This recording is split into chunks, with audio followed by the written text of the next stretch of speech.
Hello दोस्तों, KSFM Hindi stories and poem पर आपका हार्दिक अभिनंदन है। अगर आपने चैनल सब्सक्राइब नहीं किया हुआ है तो जल्दी से कर लीजिए और हाँ, बेल आइकन प्रेस करना मत भूलिएगा। तो चलिए सुनते हैं आज की कहानी। गिरधारी लाल एक बहुत बड़ी फैक्ट्री में काम करने वाला मजदूर था। हैसियत से बेशक वह मजदूर था, परंतु उसका आत्मविश्वास बहुत दृढ़ था। वह स्वयं पढ़ लिख कर कुछ बड़ा करना चाहता था, पर गरीब के सपने उसके चाहने भर से ही पूरे नहीं हो जाते। गरीब के सपनों की कीमत भी बहुत बड़ी होती है, जिसे चुका पाने की न तो उसकी सामर्थ्य थी और न ही परिस्थितियां उसके अनुकूल। छोटी उम्र में ही पिता के स्वर्गवास के बाद माँ और 4 बहनों की जिम्मेदारी। इन हालातों में उसके लिए अपनी पढ़ाई जारी रखकर हौसलों की उड़ान भरना संभव नहीं था। इसलिए उसने दृढ़ संकल्प हो अपने परिवार के पालन पोषण को अपना परम धर्म समझकर एक मजदूर का काम चुनना ही बेहतर समझा।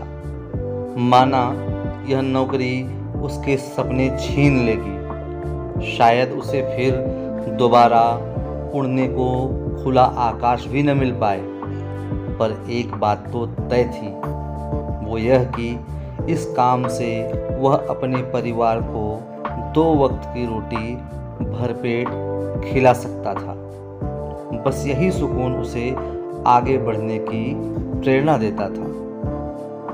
मजदूरी करते करते कब उसके जीवन का बसंत पतझड़ में बदल गया उसे पता ही न चला।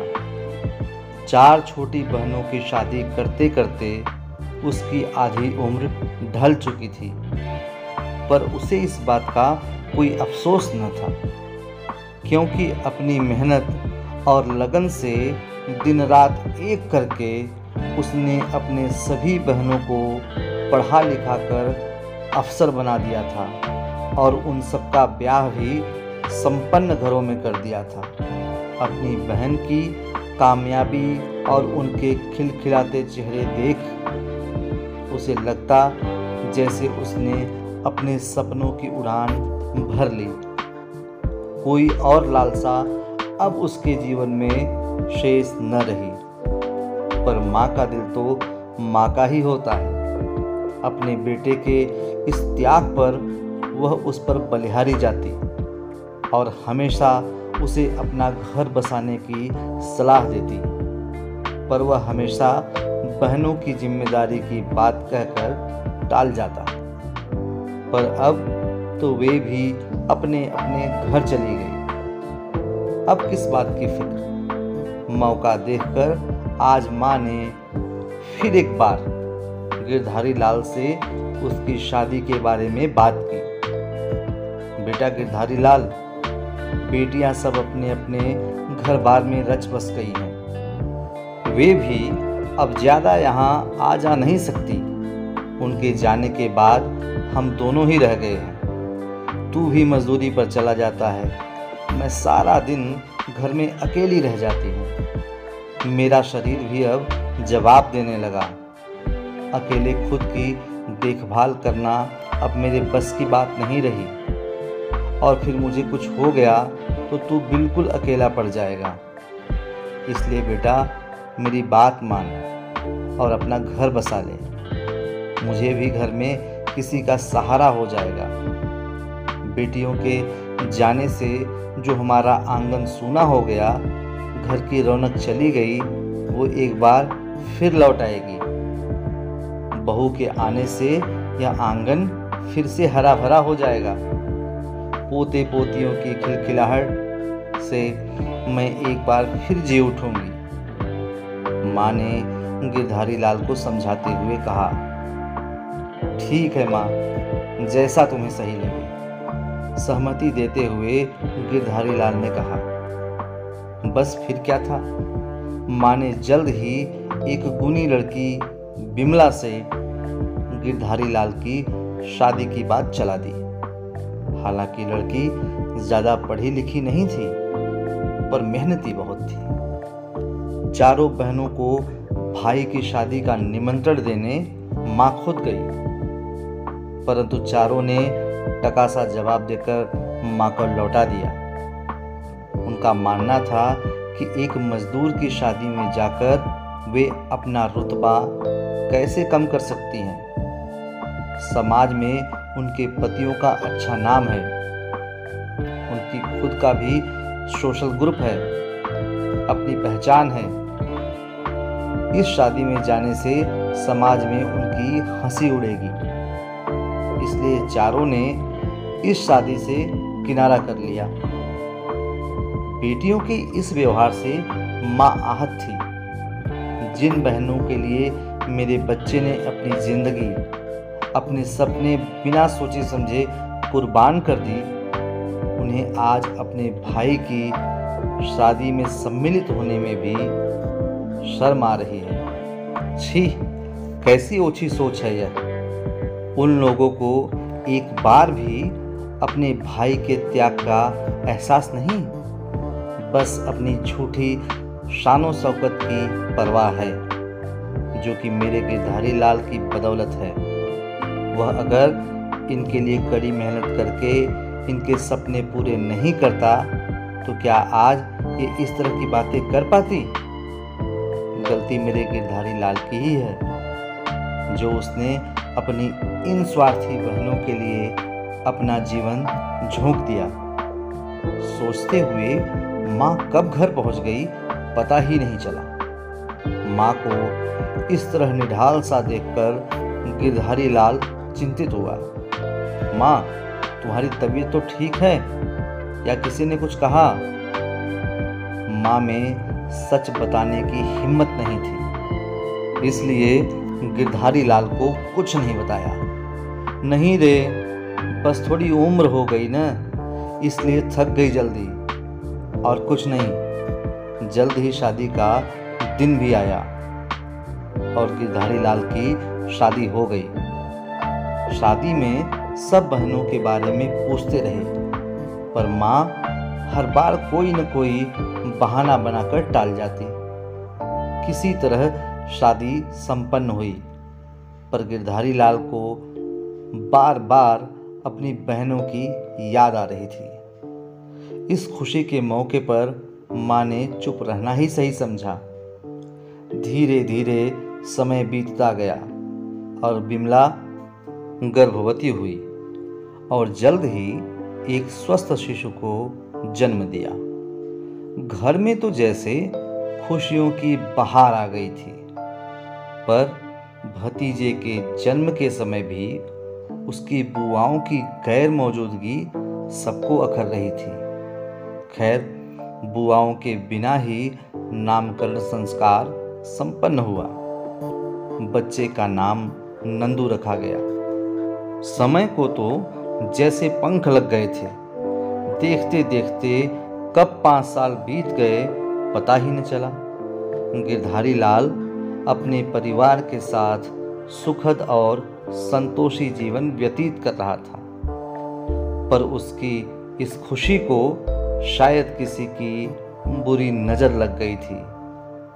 एक दिन अचानक स्कूल से लौटते समय नंदू बिमला का हाथ छुड़ाकर तेजी से सड़क की ओर भागा और एक कार से टक्कर खाकर लहूलुहान उठा।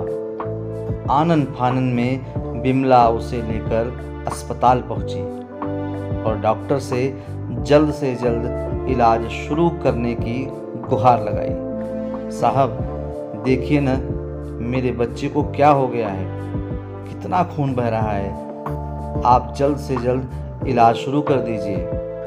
जी, आप पहले अस्पताल की सारी औपचारिकताएं पूरी कर दीजिए और पैसे भी जमा करवा दीजिए। तब तक हम ऑपरेशन की तैयारी करते हैं।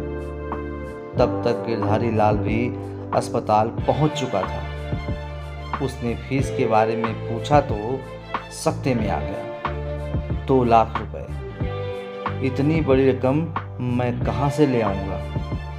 गिरधारी लाल चिंतित हो उठा। विमला ने बिलखते हुए कहा, मुझे कुछ नहीं पता, आप कैसे भी पैसों का इंतजाम कीजिए और मेरे नंदू को बचा लीजिए। मैंने जीवन में आपसे कभी कुछ नहीं मांगा, पर आज मेरे बच्चे की जिंदगी मांगती हूँ, विमला ने दुहाई दी। गिरधारी लाल भी किसी भी कीमत पर नंदू को बचाना चाहता था, पर वास्तविकता से अनजान नहीं था वो। 2 लाख तो दूर, उसके लिए 20,000 जुटाना भी संभव नहीं था। ऐसे में उसे अपनी बहनोइयों की याद आई। वे लोग जरूर उसकी मदद करेंगे। वह डॉक्टर को समय पर पैसे जमा करने का आश्वासन देकर तुरंत बहनों के घर की ओर भागा। भतीजे की हालत सुनकर पसीजना तो दूर, किसी ने झूठी सहानुभूति भी न दिखाई। उल्टा सबने यह कहकर उसे बाहर का रास्ता दिखा दिया कि तुम्हारी आमदनी तो ज़्यादा है नहीं, जमा पूंजी कुछ नहीं, तुम्हारी पूरी कमाई तो दैनिक ज़रूरतों को पूरी करने में खत्म हो जाती है। ऐसे में तुम हमारा उधार कैसे चुकाओगे? गिरधारी लाल बहुत गिड़गिड़ाया। उनकी पाई पाई चुकाने की दुहाई दी, पर किसी के कान पर जूं भी न रेंगी। उसने भाई बहन के रिश्ते का वास्ता दिया, पर किसी को कोई फर्क न पड़ा। एक बहन ने तो 2 टूक कह दिया कि गरीब का कोई रिश्ता नहीं होता, अगर उसके पास कुछ होता है तो वह है उसकी लाचारी। बहनों की बातों से आहत होकर गिरधारी लाल ने कारखाने मालिक से उधार लेने की सोची, पर वहां भी निराशा ही हाथ लगी। पैसों के इंतजाम के लिए भटकते भटकते पूरे दिन बीत गया, पर उसके हाथ खाली ही रहे। निराश होकर वह अस्पताल लौटा। डॉक्टर से ही अपने बच्चे की जान बचाने की भीख मांगी, पर सब निरर्थक बेअसर रहा। उसकी लाचारी देखने वाला कोई नहीं था। समय पर इलाज न होने के कारण वह नंदू को न बचा सका। आज उसे अपनी बहन की बात शूल की तरह चुभ रही थी। अपनी संतान को न बचा पाने का अपराध भाव उसे अंदर ही अंदर कचोट रहा था। आज उसने खुद को जितना लाचार महसूस किया, उतना तो अपने सपने बिखरते देखकर भी नहीं किया था। अपने सपने टूटने पर भी अपनी बहनों के सपने पूरे करने का संतोष और खुशी थी उसे। पर शायद आज उसे समझ आ गया कि गरीब का सच में किसी से कोई रिश्ता नहीं होता। उसकी तो सिर्फ लाचारी से नाता होता है और आजीवन वही उसके साथ रहती है। रिश्ते नातों का असली मतलब शायद आज उसकी बहनों ने उसे सिखा दिया था।